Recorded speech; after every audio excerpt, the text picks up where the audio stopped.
అందరికీ వందనాలు. Praise the lord. మీ అందరికీ పునరుద్ధానపు శుభాకాంక్షలు తెలియజేస్తూ, అలాగే ఈరోజు ఆదివారం ఈస్టర్ పండుగ శుభాకాంక్షలు తెలియజేస్తున్నాను. రెండు ప్రియ దైవజన్మ ఈ దినం కొరకు సిద్ధపరచబడినటువంటి లేఖనము చదువుకుందాము. మత్తయి సువార్త 28వ అధ్యాయము మొదటి 2 వచనాలను చదువుకుందాం. విశ్రాంతి దినము గడిచిపోయిన తరువాత ఆదివారమున తెల్లవారుచుండగా మగ్దలేని మరియు వేరొక మరియు సమాధిని చూడవచ్చిరి.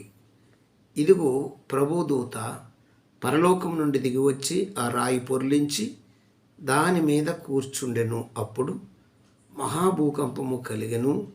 ఆ దూత స్వరూపము మెరుపు వలె ఉండెను. అతని వస్త్రములు మహిమంత తెల్లగా ఉండెను. అతనికి భయపడుట వలన కావలి వారు వణికి చచ్చిన వారి వలె ఉండిరి. ప్రార్థన.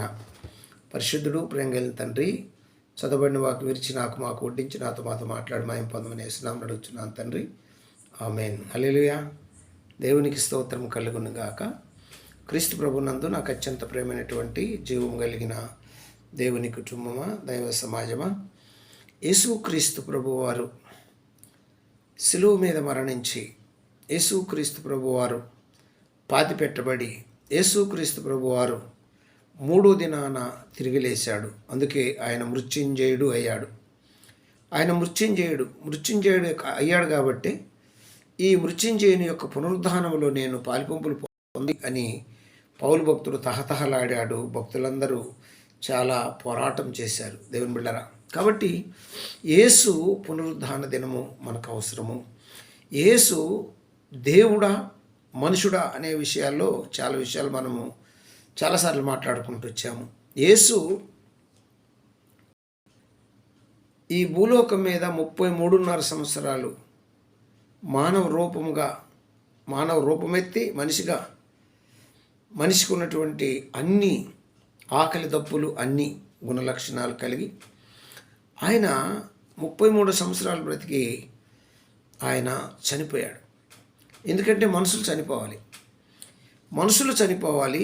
ఆ మానవ దైవనరుడైనటువంటి దేవుడు, మానవుడైనటువంటి దైవము, ఈ దైవనరుడైన దేవుడు యేసుక్రీస్తు ప్రభువారు శరీరంతో వచ్చారు కాబట్టి మరణించారు. మరణించడం ద్వారా మానవత్వం రుజువైంది. మళ్ళీ చెప్పనా, యేసు ప్రభు కల్వరి శిలువలో మరణించడం ద్వారా మానవత్వం రుజువైంది. యేసు ప్రభు 3 దినాలు సమాధిలో ఉండి సమాధిని తిరిగి గెలిచి లిగటం ద్వారా దైవత్వం రుజువైంది. లేకపోతే అందరిలాగానే, లేదు ఇంక వేరే వారిలాగా ఈ అపహాసకులందరూ అపహాసిద్ధులు. ఆయన మరణమును గెలిచి తిరిగి లేవకపోతే, ఆయన మరణము గెలిచి తిరిగి లేచాడు కాబట్టి ఆయన దేవుడయ్యాడు అనేది మనం అర్థం చేసుకోవాలి. ఒక పాటను మనము ఒక 2 లేకపోతే 3 చరణాలు పాడుకుందాం.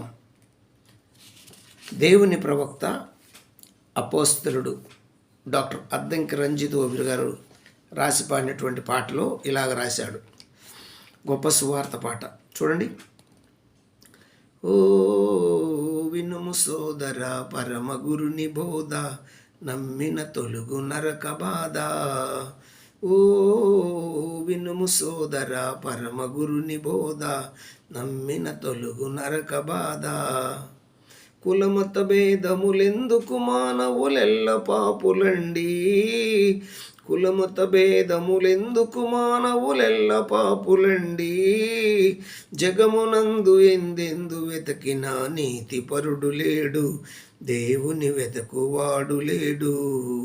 జగమునందు ఎందెందు వెతకిన నీతి పరుడు లేడు, దేవుని వెతకువాడు లేడు.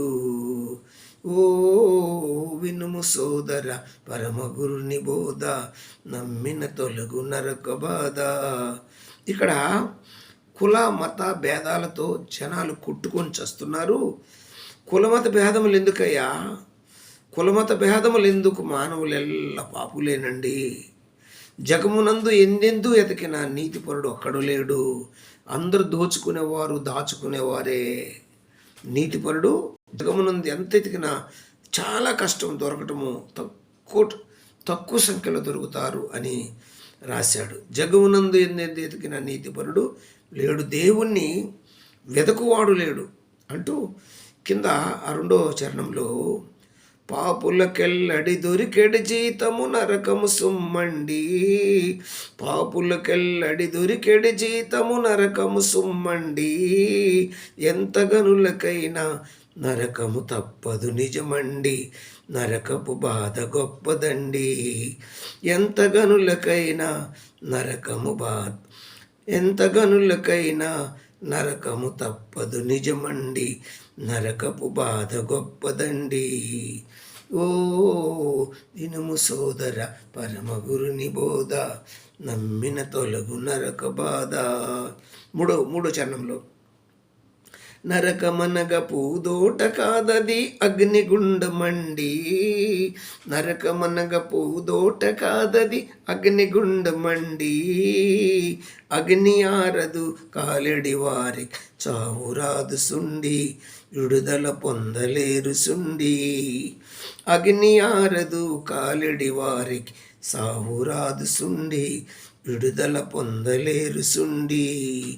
ఓ వినుము సోదర పరమ గురుని బోధ, నమ్మిన తొలగు నరక బాధ. ఆయన బోధ వినాలి, ఆ బోధను పాటించాలి, ఆ బోధ ప్రకారం జీవించాలి.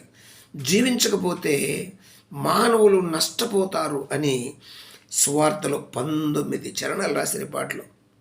అయితే ఇప్పుడు నేను 19 పాడలేను, కానీ ఎందుకంటే దేవుడు వారికి ఇచ్చిన తలాంతు వేరు, ఆ పాట పాడే విధానం వేరు, ఆ ఛాయ వేరు, ఆ రాగం వేరు, ఆ ధ్వని వేరు, ఆ స్వరమే వేరు. టోటల్గా దేవుడిచ్చాడు గిఫ్ట్ అయ్యగారికి. దేవునికి స్తోత్రం కలుగును గాక. ఇకపోతే 18వ చరణంలో ఒక పాట పాడాడు. 18వ చరణంలో ఏమంటే, స్వామి యేసు సమాధి లోపల 3 దినములుండే, స్వామి యేసు సమాధి లోపల 3 దినములుండే, చావు గెలిచి తాను చెప్పినట్లు బలమతో మహిమతోడలేచే, సావు గెలిచి తాను చెప్పినట్లు మహిమతోడలేసే, స్వర్గపు తలుపు యేసు తెరచే. ఓ వినుము సోదర పరమ గురుని బోధ, నమ్మిన తొలగు నరక బాధ. యేసు స్వామి సమాధి లోపల 3 దినములుండే, చావు గెలిచి తాను చెప్పినట్లు మహిమతోడలేసే, స్వర్గపు తలుపు యేసు తెరిచే. ఓ వినుము సోదర పరమ గురుని బోధ అంటే యేసు స్వామి చెప్పినట్లు తిరిగి లేఖనము చెప్పినట్లు లేఖనాన్ని నెరవేర్చాడు అని ఇక్కడ రాసినటువంటి పాట సారాంశము. స్వర్గపు తలుపులు యేసు మాత్రమే తెరవగలడు, ఇంకెవరు తెరవలేరు ప్రియాదైవ జన్మ. ఇకపోతే 19వ చరణంలో కూడా ఇలా రాశారు ఏంటంటే, దిగులు ఏలవో అన్నలారయే సన్నదరికి చేరి, దిగులు ఏలవో అన్నలారయే సన్నదరికి చేరి, పాపము బాపు గురుడాయను నీ పాపమెల్ల బాపే, నిన్ను మోక్షపురము చేర్చే, పాపము బాపే గురుడాయనని పాపమెల్ల బాపే, నిన్ను మోక్షపురము చేర్చే. ఓ వినుము సోదర పరమ గురుని బోధ, నమ్మిన తొలగు నరక బాధ. యేసు ప్రభును తీసుకెళ్ళి సమాధిలో పెట్టారు. సమాధిలో పెడితే తిరిగి లేచాడు ఆయన. తిరిగి లేచేసరికి ఇక్కడ అందరికీ భయం పుట్టుకుంది. అందుకే యేసు ప్రభు తిరిగి లేకపోతే, అందరి మానవులాగుంటే యేసు ప్రభుకి తెలివి ఉండేది కాదు. ఆయన దేవుడు అయ్యేవాడు కాదు. అంత మాత్రం కాదు, ఆయన రక్తము పాపక్షమాపణ తీసివేయలేదు. ఎందుకంటే మానవ రక్తం అయింది, మనుషుల రక్తం అయింది. ఆయన తిరిగి లేచాడు కాబట్టి ఆయన జీవముతో కూడిన రక్తము, ఆయన ఆయన రక్తంలో జీవం ఉంది. అంత మాత్రం కాదు, ఆయన ప్రవచన పురుషుడు. ఏ పురుషుడు? ప్రవచన పురుషుడు అండి. యేసు ప్రభు ప్రవచన పురుషుడు. ప్రవచన పురుషుడు కాబట్టి ప్రవచనాలన్నీ ఆయన ద్వారా ఏమని నెరవేరిని. ప్రియ దైవ జనాంగమ, మనం చూస్తే ఏప్రిల్కి రాసిన పత్రిక 10వ అధ్యాయంలో ఒక మాట కనబడుతుంది. 10వ అధ్యాయము కింద చూస్తే 10వ అధ్యాయము 6వ వచనములో, పూర్ణ హోమములను పాప పరిహారార్థ బలులు నీకు ఇష్టమైనవి కావు. అప్పుడు నేను గ్రంథపు చుట్టలో నన్ను గూర్చి రాయబడిన ప్రకారము దేవా, నీ చిత్తము నెరవేర్చుటకు ఇదిగో నేను వచ్చి ఉన్నానంటిని. బలులు, అర్పణలు, పూర్ణహోమములు, పాప పరిహారార్థ బలులను నీవు కోరలేదనియు అవి నీకు ఇష్టమైనవి కావనియు పైన చెప్పిన తరువాత ఆయన నీ చిత్తము నెరవేర్చుటకు ఇదిగో నేను వచ్చి ఉన్నానని చెప్పుచున్నాడు. దేవునికి స్తోత్రం కలుగునుగా. నేను ఎందుకు వచ్చానంటే గ్రంథపు చుట్టూలో రాయబడిన మాటలు నెరవేర్చుటకు, నీ చిత్తము జరిగించుటకు భూలోకానికి వచ్చాను అని యేసు చెప్పాడు. భూలోకానికి వచ్చిన పని కంప్లీట్ చేసుకొని ఆయన ఈ లోకాన్ని విడిచి వెళ్ళారు. లోకాన్ని విడిచి వెళ్ళి 3 దినాలు సమాధిలో ఉన్నారు. సమాధిని గెలిచి తిరిగి లేచి దేవుడని రుజువైంది, సర్వశక్తుడని రుజువైంది, జీవం కలిగిన దేవుడని రుజువైంది, మానవుల రక్షకుడని రుజువైంది. ప్రియాదయ జన్మ రుజువయ్యి ఆయన తిరిగి లేచిండు. ఆయన పేరు నజరేయుడైన యేసు క్రీస్తు ప్రభువారు. కాబట్టి యేసులో తప్ప పాప క్షమాపణ, యేసులో తప్ప జీవము, యేసు శరీరంలో రొట్టె మాంసములు తప్ప జీవము మరి ఎక్కడ ఉండబోదని పరిశుద్ధాత్మ దేవుడు తెలియజేస్తున్నాడు. కనుక ప్రియదయ జన్మ రెడ్డి ప్రార్థన చేద్దాం.